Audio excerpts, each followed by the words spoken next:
Flaming Eternity is a core booster set in the Yu-Gi-Oh! Trading card game, which was released in North America on March 1st, 2005, containing some fusion monster support with the likes of the Hex-Sealed Fusion monsters and a bit of beast type support. The set was mainly desirable for cards such as Lightning Vortex and Phoenix Wing Wind Blast. This set was a hard one for me to narrow down to just 10 cards because there is a ton of nostalgia within, but I managed to do it just for you guys. So without further ado, let's dive into my top 10 favorite cards in Flaming Eternity.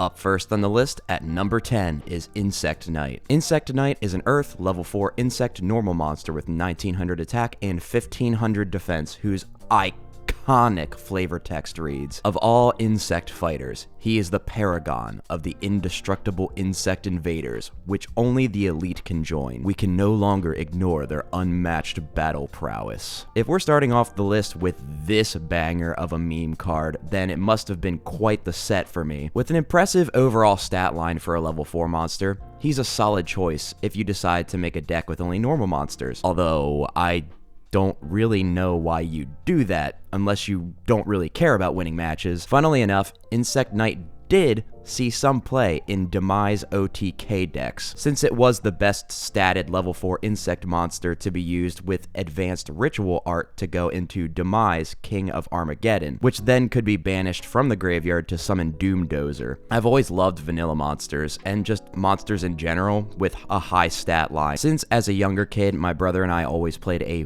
war style game, where we'd just flip up the top cards of our decks, and whoever had the biggest blank stat would win. But let's also not ignore his unmatched battle prowess as well. Next up at number 9 is Big Tusked Mammoth. Big Tusked Mammoth is an Earth level 5 beast effect monster with 2000 attack and 1000 defense, with an effect that says, monsters your opponent controls cannot attack the turn they are summoned. Any of y'all ever try to play Mammoth control? I know I sure did once I started trying to duel properly in high school. While having a pretty low stat line for a tribute monster, the effect, especially in Playground Yu-Gi-Oh, could be sort of relevant.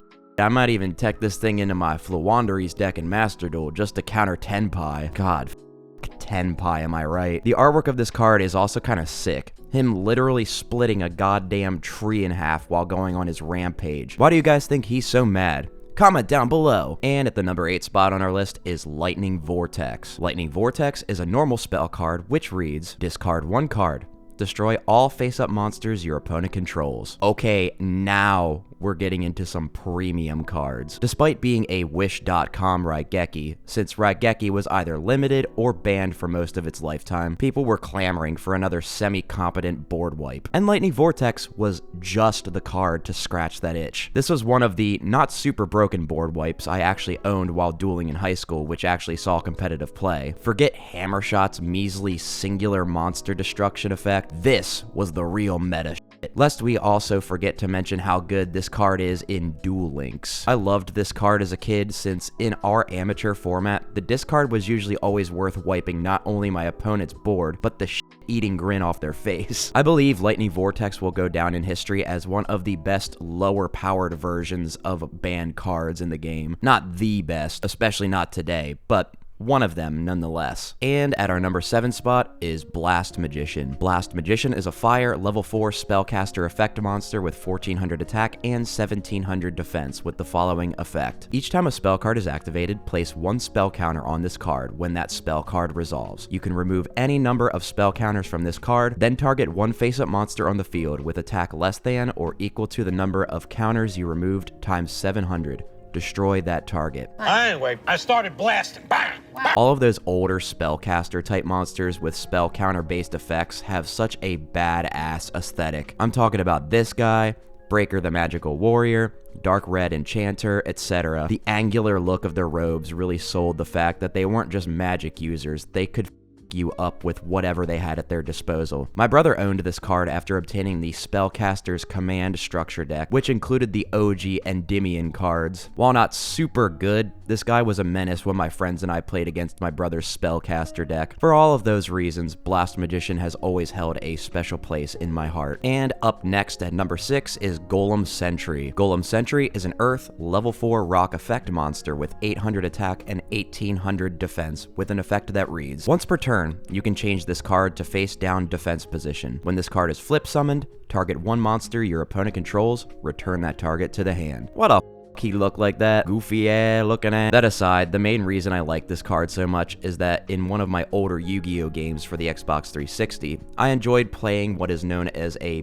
bounce and spin deck, which utilizes both bouncing cards back to the hand and spinning them back to the deck. And this guy was a, no pun intended, solid choice in that strategy. While basically a Pac-Man card, most of them usually needing to be flip summoned instead of being true flip effect monsters, the big defense of 1800 could at least stall out some monster attacks for a turn, enough for you to use it on your next turn, possibly gaining some tempo. Just look at his face. How threatening could he really be? And up next at number 5 is Gatling Dragon. Gatling Dragon is a dark level 8 machine fusion effect monster with 2600 attack and 1200 defense, which requires Barrel Dragon plus Blowback Dragon as materials to fusion summon. And this effect, once per turn, you can toss a coin 3 times and destroy as many monsters on the field as possible, but not more than the number of heads. This is one of those monsters that looks equal parts badass and terrifying abomination. And while it has a gamble effect, the payoff could actually be somewhat worth it. Even popping one card, especially back in the day, may be all you need to turn the tides of a duel. Although, I still don't think it's worth it in general to run this card, especially if you attempt to properly fusion summon it. Its total stats are also lower than one of its materials, that being Barrel Dragon, having the same attack and 1,000 less defense. Despite all of its shortcomings, I'd be damned if I actually tried insulting this thing to its face, or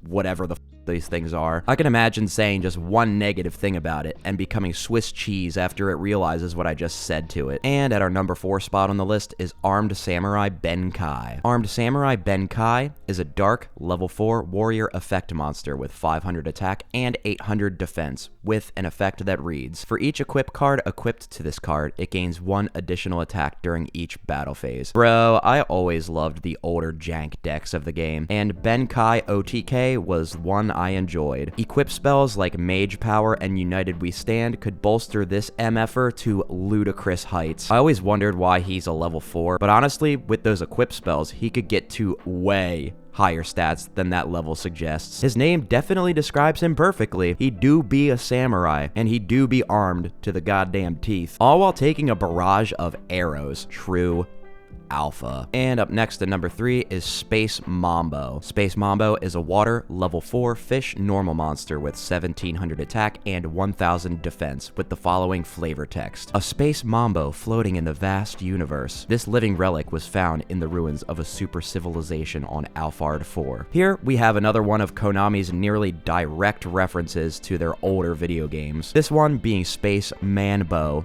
only released in Japan. While the main focus is not directly from the game, you can see here in the background there is a ship directly from the game's artwork. Space Mambo is one of my favorite vanilla monsters from back in the day. This is one of the first cards I remember owning. Plus, it's based off of one of my favorite fish in the sea called the ocean sunfish. I actually first learned about the ocean sunfish from Animal Crossing City Folk for the Wii back in 2008 or so, and I've been fascinated by them ever since. They're just so fucking huge and odd in every way possible. But back to this goofy looking being a pretty high statted level 4 monster also does give it brownie points, so all of these things combine to give Space Mambo a pretty high spot on the list. And the runner-up spot on the list is number 2, DD Dynamite. DD Dynamite is a normal trap card that says, inflict 300 damage to your opponent for each of their removed from play cards. Yo, remember when this thing was running rampant in Master Duel and they had to hit it on the F and L list? What a crazy time to be alive. But back in the day, whenever I ran a deck that had my opponent's cards getting banished, I'd always run this card. It could do some serious damage, especially in a Grenmaju banish deck. And if you didn't already know,